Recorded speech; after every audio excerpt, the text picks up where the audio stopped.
Whew. Well, good morning. This is Ian R. Crane, and the weather here in North Yorkshire is pretty wild. It's sleeting, freezing rain. The temperature is allegedly about 2 degrees, but it feels a lot colder. And, well, yesterday was a very interesting day.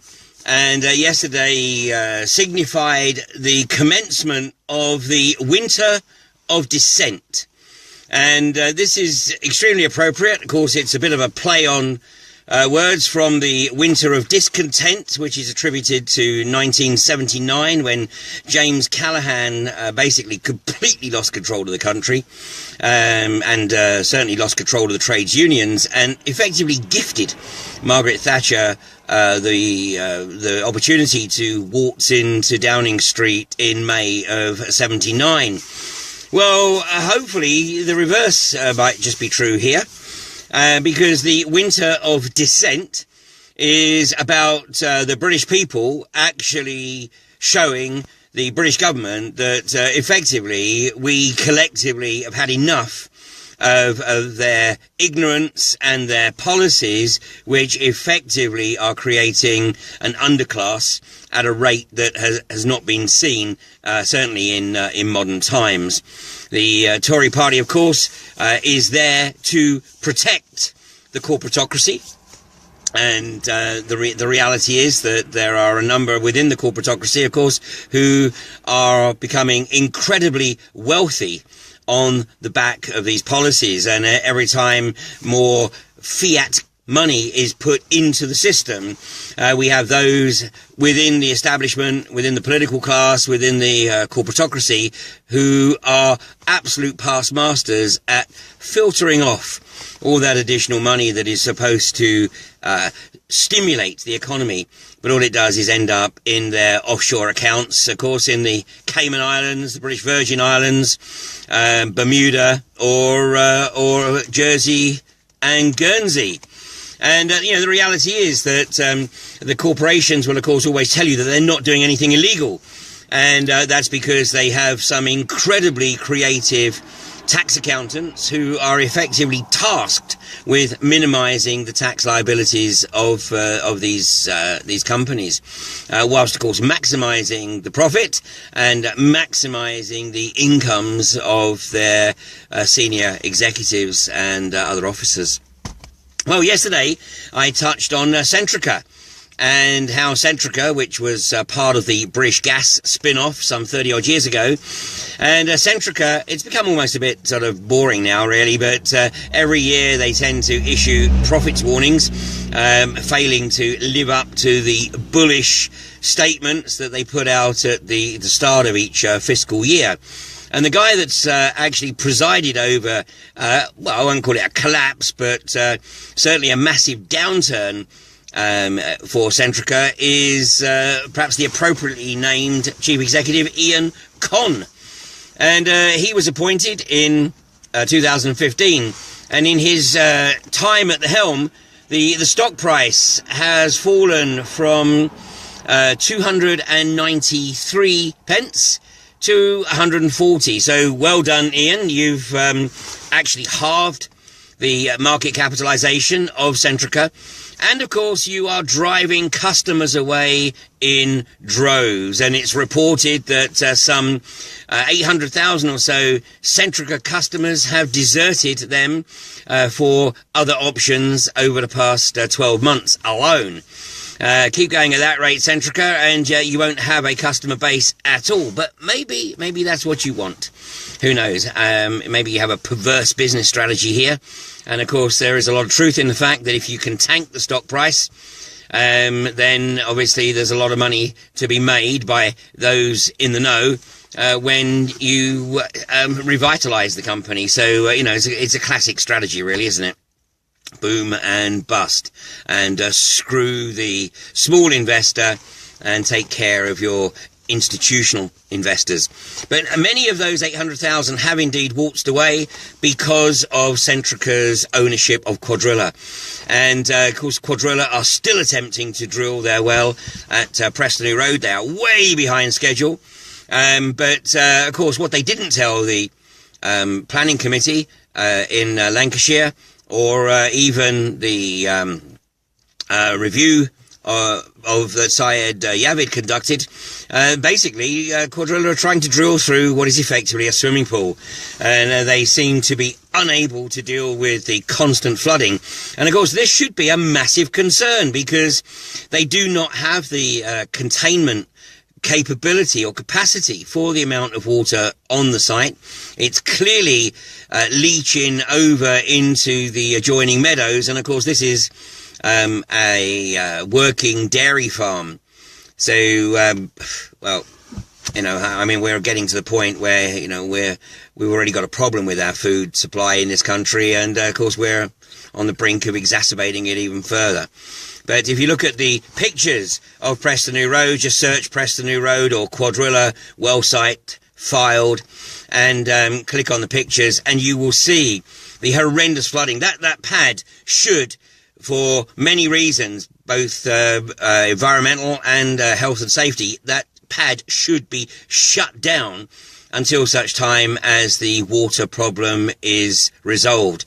Is it all rainwater that just can't get away, or are they still having problems with the aquifer that they breached some months ago?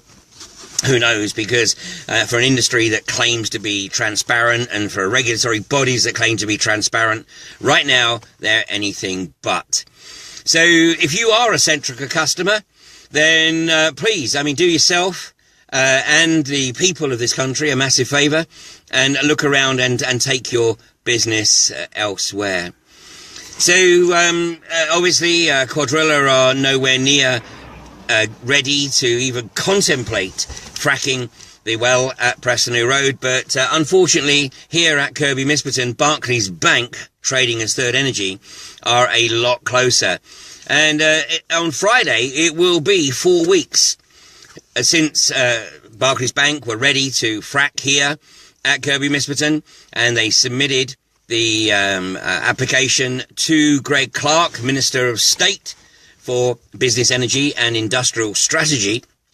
But we know that Greg was bombarded with reports and information and data expressing concerns, and encourage him to not sign off on it. It's very interesting, isn't it, that somebody with that level of responsibility, knowing fine well that this is now the most scrutinised industry in this country, yet he can't actually come up here and take a look at this mess for himself. And of course, he shouldn't necessarily just be taken around by one of the Barclays Bank employees.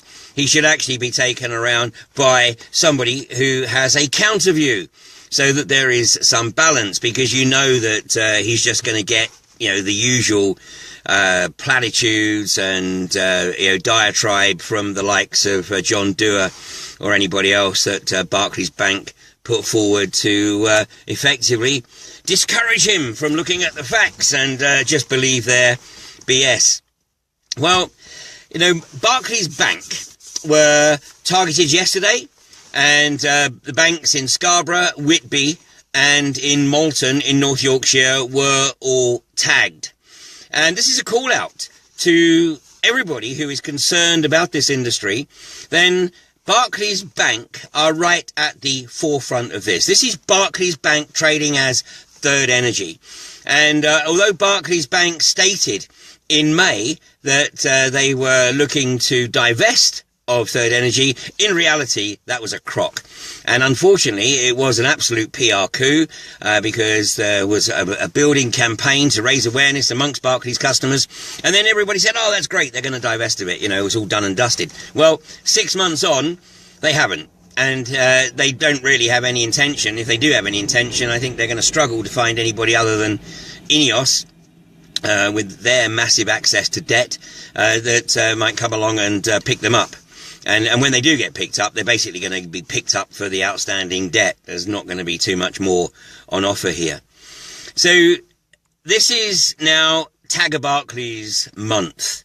And from now right through to the end of December, we invite people not to commit criminal damage. We're not suggesting for one moment that you tag or put any any mark on Barclays that is permanent. Use the Christmas snow spray or the chalk spray that is used on the roads, or referees use to mark out the 10-yard line, whatever.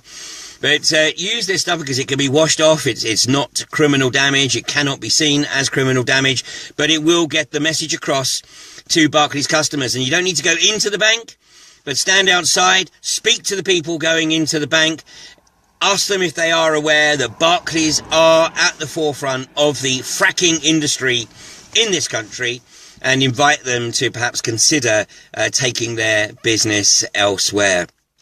So this is tagaBarclays, and if you do decide to participate in this event, then please send your pictures. Either post them on the Kirby Misperton Protection Camp page or on the group hashtag tagaBarclays. So that's a Facebook group, hashtag tagaBarclays. And let's collate the efforts that occur around the country to raise awareness amongst Barclays customers. Now, the winter of dissent can take many forms, but it is absolutely crucial, of course, that use this period, especially when the footfall in the towns is so great, and obviously people are looking at what they're going to be doing for Christmas. But Christmas is a time for people to spend, with their family and with their loved ones, and maybe it's actually time to stop and reflect and look around that family and look around the multi-generations of that family and just consider what type of future it is that our generation are potentially leaving those who are incarnating into this mortal coil at this time. Frankly, when I entered this mortal realm, just over 60 years ago, in the mid-50s, the world was a very, very different place. And there are those who will argue, oh yeah, but it's much better now. Well, certainly we have the technological advancements, but are they making life better? Where people are literally hooked or addicted and all but medically attached to their phone or to their iPad. Where you see children staring at a phone, staring at an iPad. The electronic grandmother has gone from the TV to something that's right in front of their face. And I was telling the story a while ago about this child in a pushchair that was at the zoo looking at a lion through a glass screen, and the child went like this across the glass screen, trying to move it to the next frame. So we're creating a situation where